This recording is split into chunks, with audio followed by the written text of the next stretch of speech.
Hello everyone and welcome back to my class. मैं हूं स्नेहा और हम पढ़ रहे थे क्लास 6 के मैथ्स के चैप्टर नंबर 2 होल नंबर।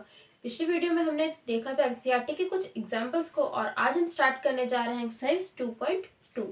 सबसे पहले आते हैं हम फर्स्ट क्वेश्चन पे, जिसमें बोला गया है find this sum by suitable rearrangements. यानी कि हमारे पास कुछ सम्स दिए गए हैं, जैसे कि ए में है 137 प्लस 208 प्लस 363।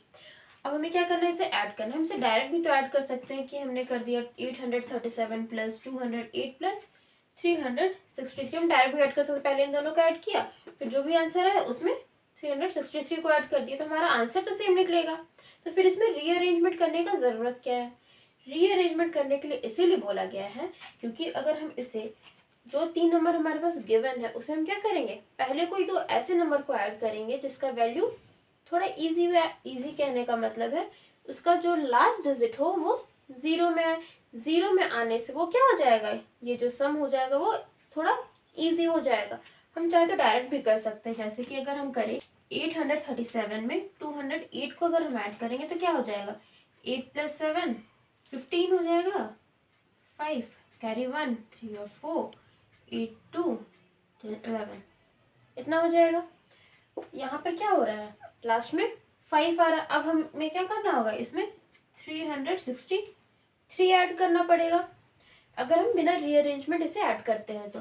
लेकिन अगर हम इसे रीअरेंजमेंट करके ऐड करेंगे तो क्या होगा, हम क्या करेंगे इसे रीअरेंज करके 837 प्लस 363 प्लस 208 और सबसे पहले हम क्या करेंगे, इसे ऐड करेंगे, उसके बाद 208 को ऐड करेंगे। इससे क्या होगा, जब 837 में 363 ऐड करते हैं तो क्या हो जाएगा, 3 7 10 6 3 9 प्लस 1 10 8 3 11 प्लस 1 12। अब क्या आया 1200, यानी कि लास्ट में हमारे पास क्या आ गया, जीरो आया।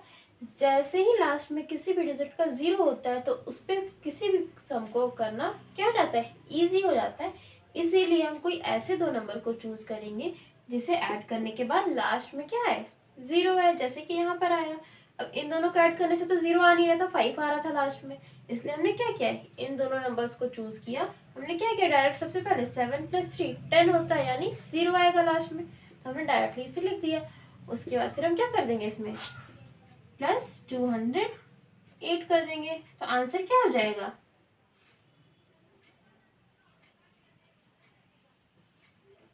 1408 1408। ये क्या हो गया, इस तरीके से जब हमने रीअरेंज करके इसे सॉल्व किया तो ये इजी हो गया। और इसे यहाँ पर किस प्रॉपर्टी का यूज किया हमने, यहाँ पर हमने किया एसोसिएटिविटी का यूज किया है, एसोसिएटिव प्रॉपर्टी का। एसोसिएटिव प्रॉपर्टी में 3 नंबर से डील होता था, यहाँ पर हमने 3 नंबर्स का यूज किया है। अब आते हैं क्वेश्चन नंबर 2 पे। क्वेश्चन नंबर 1 में जैसे हमने क्या किया था, दो ऐसे नंबर्स को चूज किया था जिसका ऐड करने के बाद लास्ट में जीरो है। अब यहाँ पर भी हम सेम चीज करेंगे।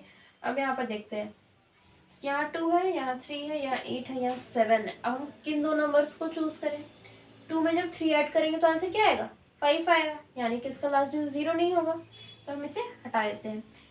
2 प्लस 8 10 होता है, तो हम क्या कर सकते हैं, इसे और इसे साथ में ऐड कर सकते हैं। हम लिख सकते हैं इसे 1962 प्लस 1538। हम क्या करेंगे, इन दोनों को साथ में ऐड करेंगे। उसके बाद फिर हम आगे जाते हैं 453 और 647। अब इसमें देखते हैं 3 है, यहाँ पर 7 है, 7 3 10 होता है, यानी कि इसके लास्ट में भी जीरो आ जाएगा।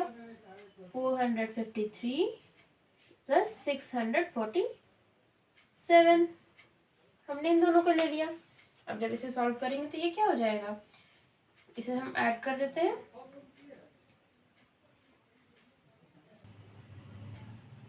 ये हो गया 3500 प्लस, आगे हमारे पास क्या है, 3 7 10 5 4 9 प्लस 1 10 4 प्लस 6 10 प्लस 1 11, यानी कि ये क्या हो गया, 1100 हो गया। अब जब इसे हम सम करेंगे तो ये क्या हो जाएगा, 4600, यानी कि 4600। हमने क्या किया, यहाँ पर हर सम में वैसे दो नंबर्स को चूज करके उसे साथ में ऐड किया जिससे ऐड करने से लास्ट में 0 आया था। हमने ऐसा क्यों किया? ताकि जो भी सम हो वो ईजी हो जाए थोड़ा। अगर हम चाहते तो इसे भी डायरेक्ट सॉल्व कर सकते थे, आंसर तो सेम ही आना है दोनों का। हम चाहे इस तरीके से डायरेक्ट सॉल्व करें या फिर उसे रीअरेंज करके इस तरह से सॉल्व करें, आंसर तो दोनों में सेम आना है। बट हम इसका यूज इसलिए कर रहे हैं ताकि जो हमारा सम है वो क्या हो जाए, ईजी हो जाए। जैसे कि हमने फर्स्ट क्वेश्चन में भी किया था। हमने क्या किया, ऐसे दो नंबर्स को लिए जिससे लास्ट में सम करने पर 0 आए, और यहाँ पर भी हमने सेम चीज किया है। जैसे कि यहाँ पर 8 + 2 10 0 आया, और इस नंबर में भी 3 + 7 10 0 आ रहा है। अब आते हैं हम क्वेश्चन नंबर 2 पे, जिसमें बोला गया है find the product bye suitable rearrangements. यानी कि पिछले क्वेश्चन में जो हमने रीअरेंजमेंट किया था और उसके बाद जो हमने सम किया था वही इसमें भी करना। बस इसमें क्या करना है, सम के जगह पे हमें प्रोडक्ट निकालना है। स्टार्ट करते हैं। सबसे फर्स्ट क्या है हमारे पास, 2 × 1768 × 50। अब हमें क्या करना है, सबसे पहले से रीअरेंज करना है। इससे पहले मैंने बताया रीअरेंज हम किस तरह से करेंगे, वैसे दो नंबर्स को चूज करेंगे साथ में, जिससे सम करने के बाद, पिछले क्वेश्चन में सम था इसलिए हम सम कर रहे थे, अब यहाँ पर क्या निकालना, प्रोडक्ट निकालना है। तो ऐसे दो नंबर्स को लेंगे जिसे प्रोडक्ट निकालने के बाद जो लास्ट डिजिट होगा वो क्या हो, 0 हो। अब यहाँ पर हम करते हैं 2 × 8 16 होता है, यानी कि लास्ट में क्या आएगा, 6 आएगा, तो वो तो होगा नहीं। अब 2 × 50 क्या होता है, 100 होता है, यानी कि हम किस दो नंबर को चूज करेंगे, 2 और 50 को। तो इसे स्टार्ट करते हैं। ये हो जाएगा 2 × 50 को हम साथ में लेंगे, मल्टीप्लाइड बाय 1768। ये क्या हो जाएगा, 2 × 50 = 100 मल्टीप्लाइड बाय 1768। इसका आंसर क्या हो जाएगा, इसका आंसर हो जाएगा 1,76,800। ये हो गया फर्स्ट क्वेश्चन। सेकंड पे आते हैं। अब सेकंड पे हम देखते हैं कौन कौन से दो नंबर को प्रोडक्ट निकालने के बाद लास्ट में 0 आता है। 4 × 6, 4 × 6 क्या होता है, 24 होता है, यानी कि लास्ट में 4 आएगा। अब हम क्या करेंगे, हम देखेंगे 4 × 25 क्या होता है, 100 होता है, यानी कि हम इन दोनों को ले लेंगे। 4 × 25 मल्टीप्लाइड बाय 166। हमने ये दोनों को नंबर को ले लिया, तो इससे क्या आ जाएगा, 100 मल्टीप्लाइड बाय 166। ये हो जाएगा 16,600। ये हो गया हमारा सेकेंड का आंसर। हम क्या कर रहे हैं, वैसे दो नंबर्स को चूज कर रहे हैं जिसका प्रोडक्ट निकालने के बाद लास्ट में क्या है, 0 आए। जिससे क्या हो रहा है, जैसे हमने इन दोनों को लिया, 100 आया। क्वेश्चन बहुत इजी हो गया। अगर हम 2 × 1768 करें तो हमें पहले इन दोनों को मल्टीप्लाई करना पड़ता है, उसके बाद हमें उसे 50 से मल्टीप्लाई करना पड़ता है, तब जाके आंसर आता है। लेकिन हम यहाँ पर क्या कर रहे हैं, 2 × 50 कर दिया, ये तो सभी को पता है 100 होता है। उसके बाद फिर किसी भी नंबर को 100 से मल्टीप्लाई करना तो बहुत ईजी होता है, तो हमने वो कर दिया। उसी तरह से हमने बी नंबर पे भी किया है। अब आते हैं क्वेश्चन नंबर सी पे, जिसमें है 8 × 291। अब इसमें इसको मल्टीप्लाई करेंगे तो लास्ट में 8 आएगा, तो क्या करेंगे, 8 और 125 को ले लेंगे। जब इन दोनों को हम साथ में ले लेंगे तो आंसर क्या हो जाता है, 1000 हो जाता है। 8 × 150 × 291। अब 8 × 125 क्या हो जाता है, ये हो जाता है 1000 multiplied by 291 is equals to, ये हो जाएगा, ये क्या हो जाएगा, 2,91,000। ये हो गया सी का आंसर। उसी तरह से हम आते हैं क्वेश्चन नंबर डी पे, जिसमें है 625 मल्टीप्लाइड बाय 279 मल्टीप्लाइड बाय 16। अब इसमें हम करते हैं 5 × 9 क्या होता है, 45 होता है, लास्ट में 5 आ रहा है, तो हम करके देखते हैं 5 × 6 क्या हो रहा है, 30 आ रहा है, यानी लास्ट में 0 आ रहा है। तो हम क्या ले लेंगे, 625 और 16 को साथ में ले लेंगे। 625 मल्टीप्लाइड बाय 16 मल्टीप्लाइड बाय 279। इन दोनों को साथ में पहले करेंगे हम, क्या आएगा, इसका आंसर होता है 10,000 multiplied by 279 is equals to क्या हो जाएगा,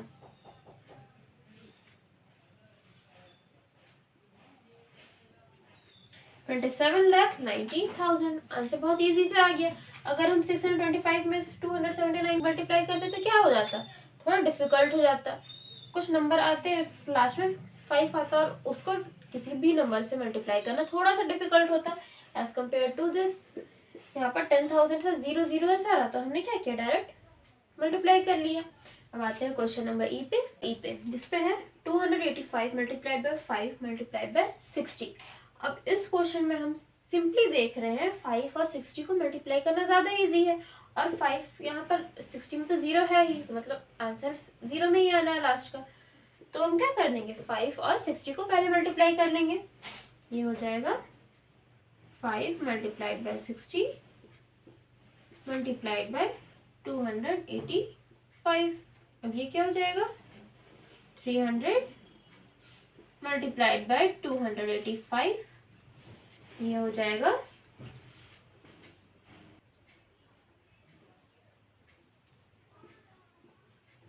इसका आंसर क्या हो गया, 85,500। हमने क्या किया, सबसे पहले यहाँ पर 60 तो था ही, और 60 और 5 को मल्टीप्लाई करना ज़्यादा इजी था तो हमने पहले से मल्टीप्लाई किया, उसके बाद फिर से 285 से मल्टीप्लाई कर दिया। क्वेश्चन नंबर एफ पे आते हैं जिसमें है 125 multiplied by 40 multiplied by 80 multiplied by 25। हम क्या कर सकते हैं, 125 में 8 को मल्टीप्लाई कर देते हैं, और क्योंकि जब 125 में 8 को मल्टीप्लाई करते हैं तो आंसर क्या आता है, 1000 आता है। इससे पहले क्वेश्चन में हमने देखा है। और यहाँ पर 40 मल्टीप्लाइड बाय 5 है जिसका आंसर भी क्या हो जाएगा, 1000 हो जाएगा। तो इसे सॉल्व कर लेते हैं। हम क्या करेंगे, किसे किसे पेयर अप करेंगे, 125 multiplied by 8 multiplied by 40 multiplied by 25। इसका क्या हो जाएगा, 1000 मल्टीप्लाइड बाय 1000। बहुत इजली सॉल्व हो गया।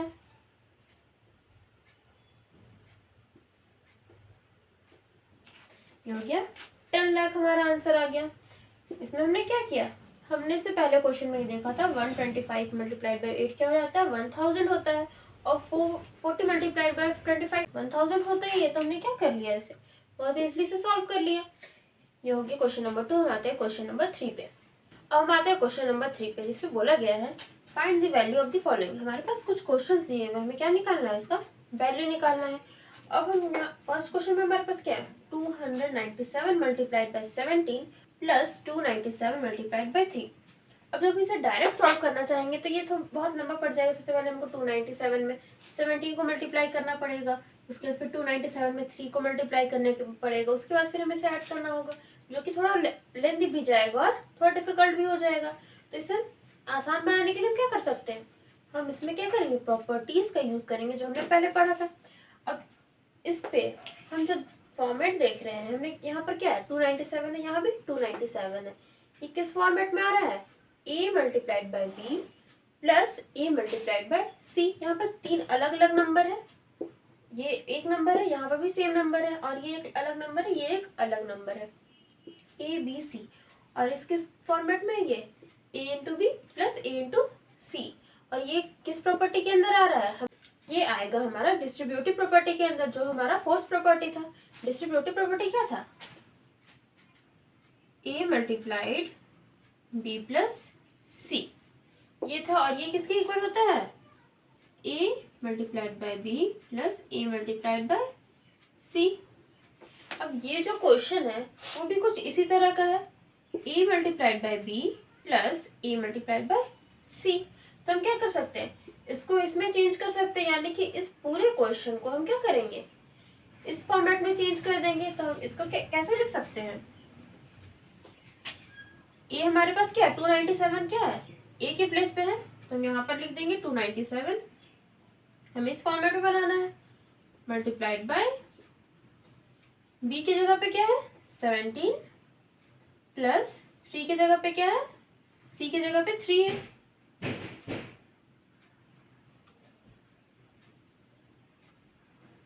हमने ये लिख दिया। अब इसे सॉल्व करना थोड़ा ज़्यादा इजी हो जाएगा, इसे हम सॉल्व कर सकते हैं। 297 मल्टीप्लाइड बाय 20। अब इसका आंसर क्या हो जाएगा?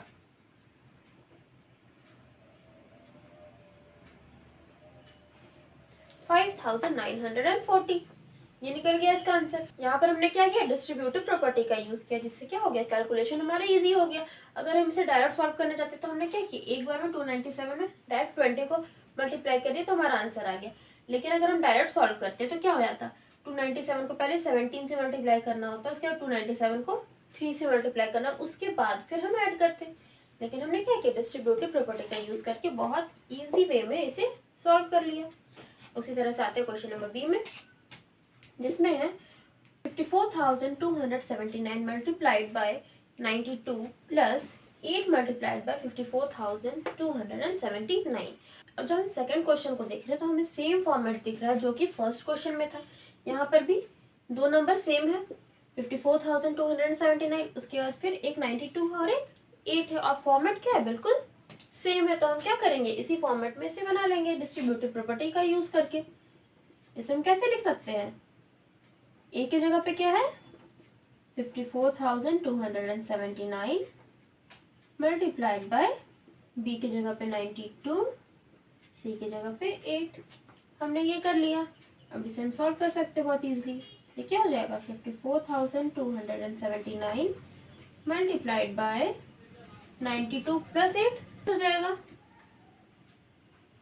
तो इसका आंसर क्या हो जाएगा,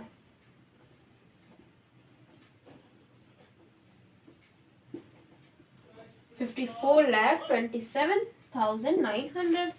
ये हो गया हमारा सेकंड का आंसर। हम इस क्वेश्चन में भी क्या किए, डिस्ट्रीब्यूटिव प्रॉपर्टी का यूज किए और फिर इसे बहुत इजीली से हमने इसे सॉल्व कर लिया। अगर डिस्ट्रीब्यूटिव प्रॉपर्टी का यूज नहीं करते तो ये बहुत ज़्यादा डिफिकल्ट हो जाता है। पहले हमें 54,279 में 92 को मल्टीप्लाई करना पड़ता, उसके बाद फिर 8 में उसे मल्टीप्लाई करना होता, तब तो कैलकुलेशन बहुत ज़्यादा टफ हो जाता है। लेकिन हमने क्या किया, डिस्ट्रीब्यूटिव प्रॉपर्टी का यूज़ किया, जिससे हमारा कैलकुलेशन बहुत ज़्यादा ईजी हो गया। अब आते हैं क्वेश्चन नंबर सी पे, जिसपे है 81,265 multiplied by 169 subtracted by 81,265 multiplied by 69। अब हम इससे पहले क्या देख रहे थे, जो भी क्वेश्चन हमने बनाया सेम फॉर्मेट में था, बस क्या था उसमें, ऑपरेशन सब्सट्रैक्शन की जगह एडिशन का था। अब हमें क्या मिल रहा है, सब्सट्रैक्शन का ऑपरेशन मिल रहा है एडिशन की जगह पे। तो हम क्या करेंगे, सारा फॉर्मेट सेम जाएगा, बस जहां पर हमने एडिशन का यूज किया था उस जगह पे हम क्या कर लेंगे, सब्सट्रैक्शन का यूज कर लेंगे। जैसे कि डिस्ट्रीब्यूटिव प्रॉपर्टी में इसे अगर हम बनाए तो क्या हो जाएगा, ये ए के प्लेस में आएगा, ये बी और ये सी हो जाएगा। तो ये क्या हो जाएगा, 81,265 मल्टीप्लाइड बाय 169 सब्सट्रैक्टेड बाय 69, ये हो जाएगा। इस जगह पे हम इससे पहले एडिशन का यूज कर रहे थे, लेकिन जब क्वेश्चन में ही सब्सट्रैक्शन है और फॉर्मेट बिल्कुल सेम है तो हम क्या करेंगे, बस एडिशन की जगह पे सब्सट्रैक्शन का यूज कर लेंगे। इसे हम आगे सॉल्व कर लेते हैं। मल्टीप्लाइड बाय 169 में 69 को माइनस करेंगे तो क्या हो जाएगा, हमारा 100 बचा हमारे पास। तो इसका वैल्यू क्या हो जाएगा,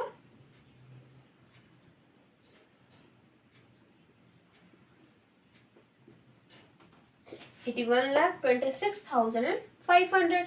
ये हो गया हमारा आंसर। अब हम आते हैं क्वेश्चन नंबर डी पे, जिसमें है 3,845 multiplied by 5 multiplied by 782 added by 769 multiplied by 25 multiplied by 218। अब हम क्या देख रहे हैं, फॉर्मेट तो सेम है, बट क्या हो रहा है, यहाँ पर एक भी नंबर, दोनों एडिशन के उधर साइड और एडिशन के इधर साइड एक भी नंबर कॉमन नहीं है। यानी कि क्या हो रहा है, डिस्ट्रीब्यूटिव प्रॉपर्टी जो हमारा था उसमें तो ये फिट नहीं हो रहा है। तो हम क्या देख सकते हैं, यहाँ पर जैसे ही हमारे पास सबसे बड़ा नंबर 3,845 है तो हम क्या कर सकते हैं, एक बार इसका एलसीएम लेके देखते हैं। ये क्या हो जाएगा, ये हो जाएगा 3845 का। जैसे ही हमने एलसीएम ले लिया, ये क्या हो जाएगा,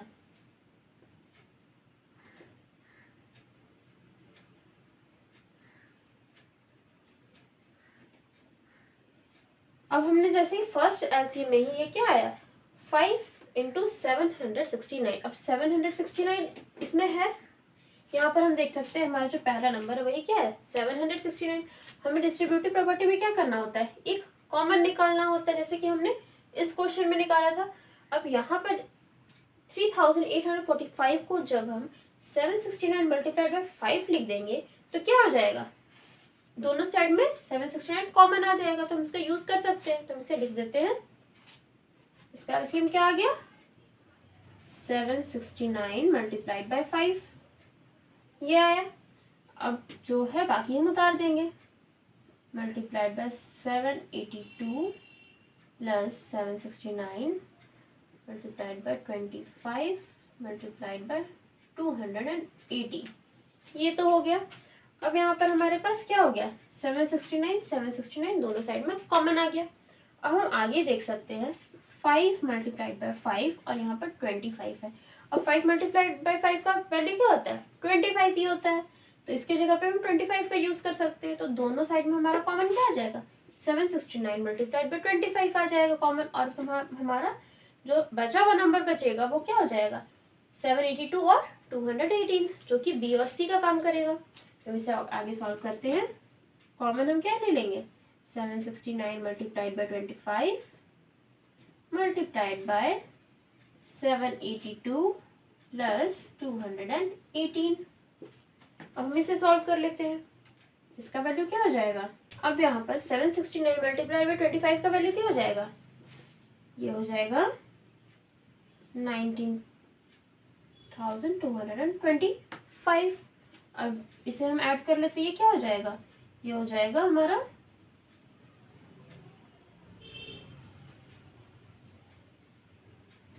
हो गया 1000 के इक्वल। अब इसे सॉल्व करना बहुत इजी हो गया है, लिख देंगे इसे,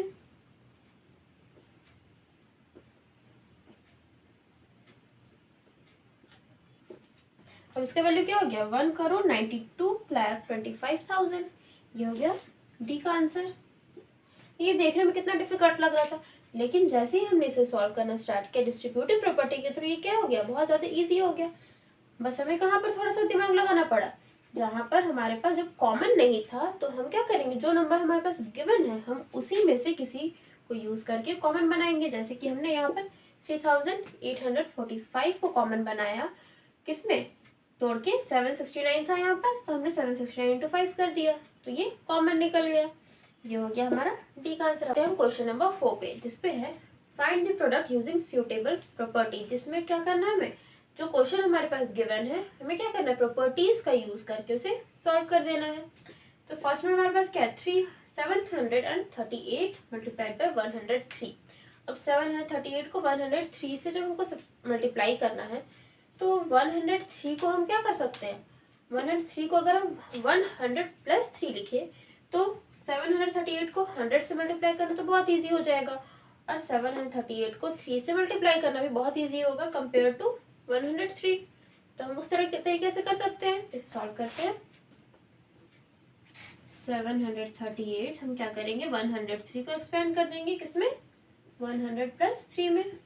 अब यहाँ पर ये जो फॉर्मेट आए किस प्रॉपर्टी का फॉर्मेट है, ये है हमारा डिस्ट्रीब्यूटिव प्रॉपर्टी का फॉर्मेट।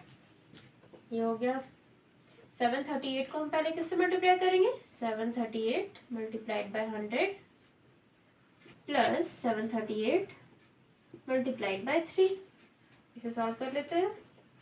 738 मल्टीप्लाइड बाय 100, ये क्या हो जाएगा, 73,800 प्लस, जब इसे 3 से मल्टीप्लाई कर लेते हैं,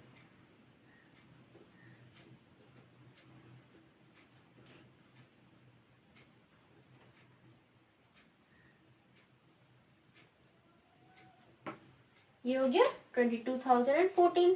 जब इसे सॉल्व करेंगे तो आंसर क्या हो जाएगा, ऐड करने के बाद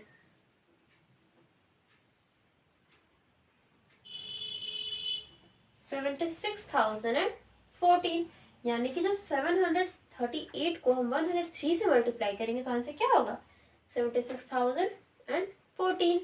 ये हो गया हमारा आंसर। डिस्ट्रीब्यूटिव प्रॉपर्टी को हमने यहाँ पर यूज किया है। अब आते हैं क्वेश्चन नंबर बी पे, जिसमें है 854 मल्टीप्लाइड बाय 102। अब इसमें भी हम क्या कर सकते हैं, 100 प्लस 2 कर सकते हैं। 102 से किसी भी चीज़ को मल्टीप्लाई करना थोड़ा डिफिकल्ट होगा, लेकिन अगर हम उसे 100 से या फिर 2 से मल्टीप्लाई करेंगे तब तो डिफिकल्ट नहीं होगा। हम इसे सॉल्व कर लेते हैं।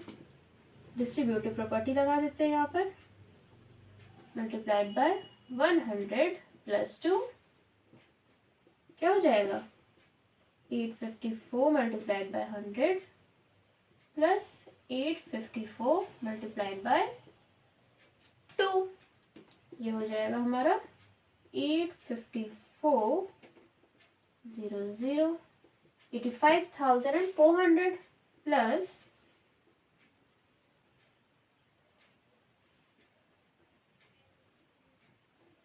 हो गया हमारा 1708। अब इसे क्या कर सकते हैं हम, सिंपली ऐड कर देंगे।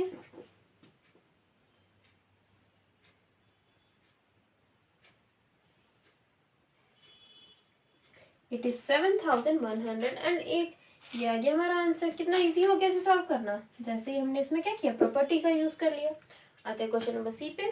अब आते हैं हम सी नंबर पे, जिसपे है 258 मल्टीप्लाइड बाय 1008। अब इसमें सेम क्या करेंगे हम, जो इससे पहले क्वेश्चन में हमने किया था, डिस्ट्रीब्यूटिव प्रॉपर्टी का यूज करेंगे। 258 मल्टीप्लाइड बाय 1000 प्लस 8 हम इसे लिख सकते हैं। डिस्ट्रीब्यूटिव प्रॉपर्टी लगा देंगे। 258 multiplied by 1000 plus 258 multiplied by 8, ये हो गया। अब इसे सॉल्व कर लेते हैं। 258,000 प्लस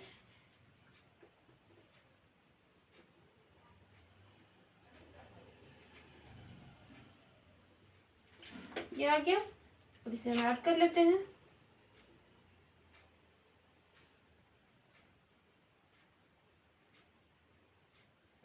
ये हो गया 2,60,064। कितना इजी हो गया इसे सॉल्व करा, जैसे ही हमने क्या किया, यहाँ पर प्रॉपर्टी का यूज कर लिया है। आते हैं क्वेश्चन नंबर, देख रहे हैं 1005 है और यहाँ 168। हम क्या करेंगे, 1005 को तोड़ देंगे। ये क्या हो जाएगा 1000 प्लस 5 मल्टीप्लाइड बाय 168। सेम चीज हम करेंगे, डिस्ट्रीब्यूटिव प्रॉपर्टी का यूज कर लेंगे। ये क्या हो जाएगा 168 multiplied by 1000 plus 168 multiplied by 5, ये हो जाएगा 1,68,000 प्लस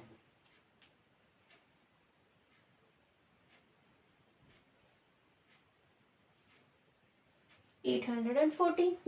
जैसे हमने इसे ऐड कर दिया, ये क्या हो जाएगा 1,68,840। ये हो गया हमारा आंसर। अब आते हैं क्वेश्चन नंबर 5। क्वेश्चन नंबर 5 में बोला गया है, a taxi driver field his car petrol tank with 40 litres of petrol on Monday. यानी कि एक टैक्सी ड्राइवर है जो कि अपने कार के पेट्रोल टैंक में 40 लीटर्स पेट्रोल डलवाता है। कब, मंडे को। Next day he filled the tank with 50 litres of petrol. फिर से अगले दिन वो क्या करता है, 50 लीटर पेट्रोल और डलवा लेता है उसी टैंक में। क्वेश्चन में आगे बोला गया है, इफ द पेट्रोल कॉस्ट ₹44 पर लीटर। अगर पेट्रोल का जो कॉस्ट है वो 44 पर लीटर है, तो जो टोटल मनी वो स्पेंड कर रहा है पेट्रोल डलवाने में, वो क्या हो जाएगा। तो हम इसे क्या करेंगे, सबसे पहले जो 2 दिन का जो टोटल पेट्रोल होगा वो निकाल लेंगे। उसके बाद फिर हम क्या करेंगे, उसमें 44 को मल्टीप्लाई कर देंगे तो आंसर आ जाएगा। सॉल्व करते हैं इसे। सबसे पहले क्या है हमारे पास, मंडे को पेट्रोल डलवाया टैक्सी ड्राइवर ने। Petrol filled in Monday is equals to 40 liters। आगे हो जाएगा petrol filled in next day is equals to 50 liters। Next day 50 litre डलवाया, तो टोटल पेट्रोल कितना हो जाएगा उसका, हम क्या करेंगे, दोनों का ऐड कर देंगे। ये क्या हो जाएगा 90 लीटर्स, जो कि है हमारा टोटल पेट्रोल के इक्वल। अब हमें क्या करना है, जो टोटल पेट्रोल है उसमें अगर हम 44 को मल्टीप्लाई कर देंगे तो हमारा क्या निकल जाएगा, जो टोटल कॉस्ट है। तो cost of 1 litre petrol is equals to ₹44। तो क्या हो जाएगा, cost of 90 litres of petrol is equals to 44 multiplied by 90। ये हम कर सकते हैं। अब आगे देखते हैं, जैसे ही हमें क्या मिला यहाँ पर 44 मल्टीप्लाइड बाय 90, और 44 को 90 से मल्टीप्लाई करना तो थोड़ा डिफिकल्ट होगा, तो हम क्या करते हैं यहाँ पर प्रॉपर्टीज़ का यूज़ करके ट्राई करते हैं, प्रॉपर्टीज़ का यूज़ करते से ये आसानी से बनता है या नहीं बनता है। अब हम देख रहे हैं यहाँ 44 है, यहाँ पर 90 है, तो क्या हम 90 को 100 सब्सट्रैक्टेड बाय 10 भी तो लिख सकते हैं। तो इसे सॉल्व करते हैं, 44 मल्टीप्लाइड बाय 100 सब्सट्रैक्टेड बाय 10। अब ये क्या हो जाएगा 44। अब हम देख रहे हैं ये किस फॉर्मेट में है, डिस्ट्रीब्यूटिव प्रॉपर्टी के फॉर्मेट में आ गया है, तो हम इसे इजीली सॉल्व कर सकते हैं। 44 multiplied by 100 subtracted by 44 multiplied by 10, बहुत इजी हो गया। अब ये क्या हो जाएगा 4400 सब्सट्रैक्टेड बाय 440। अब इसे हम जब सब्सट्रैक्ट करेंगे तो आंसर क्या हो जाएगा इसका,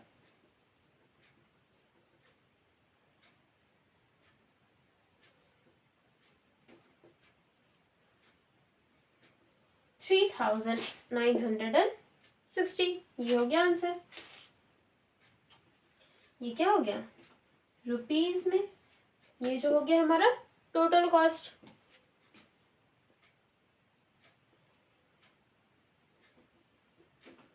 यानी कि जो टोटल मनी जो 2 दिन में वो स्पेंड कर रहा 40 लीटर और 50 लीटर पेट्रोल को डलवाने में, वो क्या है 3960 अमाउंट। अब आते हैं हम क्वेश्चन नंबर 6 पे, जिसपे बोला गया है a vendor supplies 32 litres of milk to a hotel in the morning and 68 litres of milk in the evening. यानी कि एक वेंडर है जो कि 32 लीटर्स ऑफ मिल्क एक होटल को सप्लाई कर रहा है, कब, मॉर्निंग में, और 68 लीटर्स कर रहा है इवनिंग में।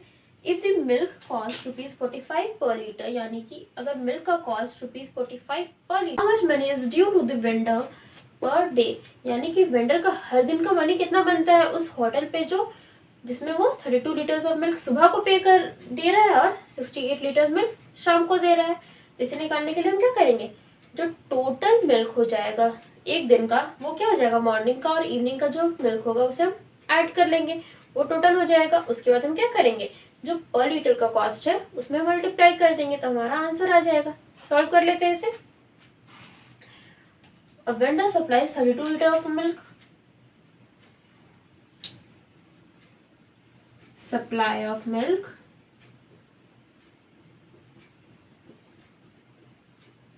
in morning क्या है हमारा 32 लीटर्स, इन इवनिंग क्या है 68 लीटर्स। अब जो टोटल सप्लाई है वो क्या हो जाएगा,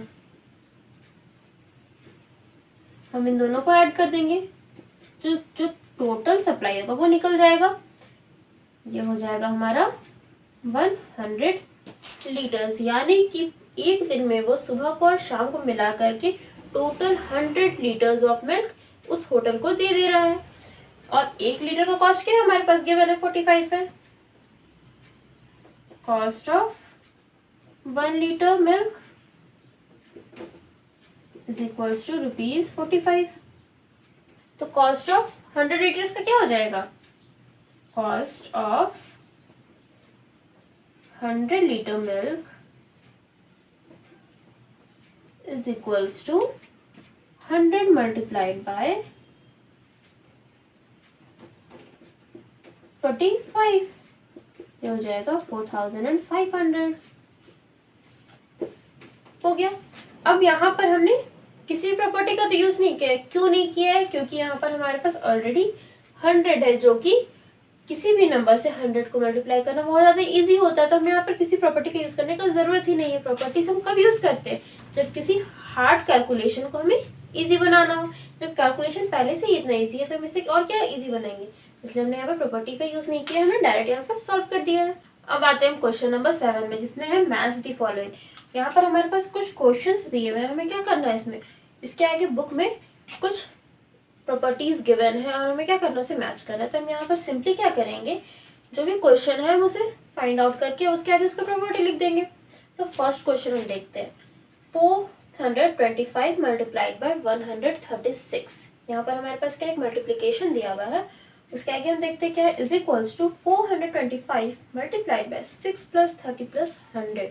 क्या किया गया, 136 को यहाँ पर एक्सपैंड कर दिया गया। अब जब हम इसको देखेंगे तो ये हमें कैसे दिख रहा है, ये हमें दिख रहा है A multiplied by B plus C plus D. अब जब हम इसे हम किस प्रॉपर्टी के अंदर देख सकते हैं, सबसे पहले प्रॉपर्टी हमारा क्या था, क्लोजर प्रॉपर्टी। यहाँ पर तो वैसा कुछ है नहीं। कम्यूटेटिव प्रॉपर्टी सेकंड प्रॉपर्टी था। कम्यूटेटिव प्रॉपर्टी में क्या होता है, किसी एक ऑपरेशन का यूज होता है, लेकिन यहाँ पर किस ऑपरेशन का यूज हुआ, एक मल्टीप्लिकेशन का और दूसरा एडिशन का। दो ऑपरेशन हमने कब यूज किया था, जब हम किसकी बात करते हैं, डिस्ट्रीब्यूटिव प्रॉपर्टी का। यहाँ पर क्या हो सकता है, ये डिस्ट्रीब्यूटिव प्रॉपर्टी हो सकता है। जब हम इसे एक्सपेंड करेंगे डिस्ट्रीब्यूटिविटी के थ्रू तो क्या हो जाएगा, 425 multiplied by 6 added by 425 multiplied by 30 added by 425 multiplied by 100। ये हो सकता है इसे जब हम डिस्ट्रीब्यूटिविटी के थ्रू इसे एक्सपेंड करेंगे तो ये कौन सा प्रॉपर्टी हो जाएगा, हमारा जो सबसे लास्ट फोर्थ प्रॉपर्टी था वो क्या था, distributivity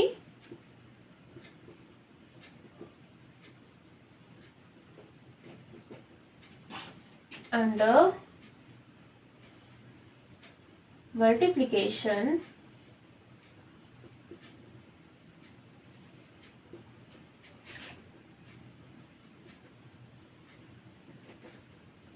distributivity under multiplication over addition. क्योंकि यहाँ पर एडिशन का यूज हुआ, अगर इसके जगह पे एडिशन के जगह पे सब्सट्रैक्शन होता तो हम क्या लिखते, distributivity under multiplication over subtraction. अगर यहाँ पर सब्सट्रैक्शन का साइन है तो हम क्या लिखते, distributivity under multiplication over subtraction. लेकिन यहाँ पर क्या एडिशन है तो हम एडिशन यूज करेंगे, ओवर एडिशन। आते हैं सेकंड नंबर पे।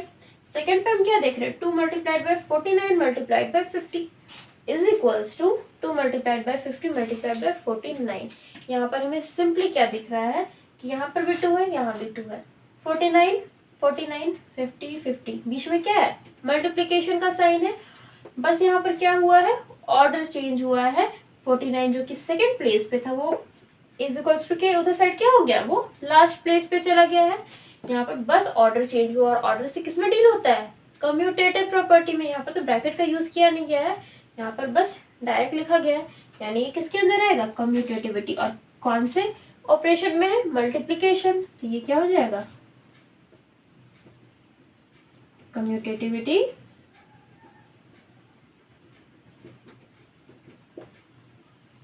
Under multiplication.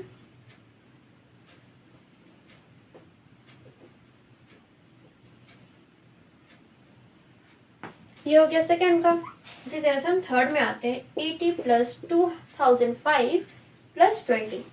80 plus 20 plus 2005 same यहाँ पर है। यहाँ पर क्या हुआ है, 2005 का प्लेस चेंज हो गया, मतलब ऑर्डर चेंज हो गया है, बाकी सारा चीज तो सेम है। ये भी क्या हो जाए, कम्यूटेटिविटी अंडर क्या है, इसमें मल्टीप्लिकेशन था, यहाँ पर क्या एडिशन है, तो हम यहाँ लिख देंगे कम्यूटेटिविटी अंडर एडिशन।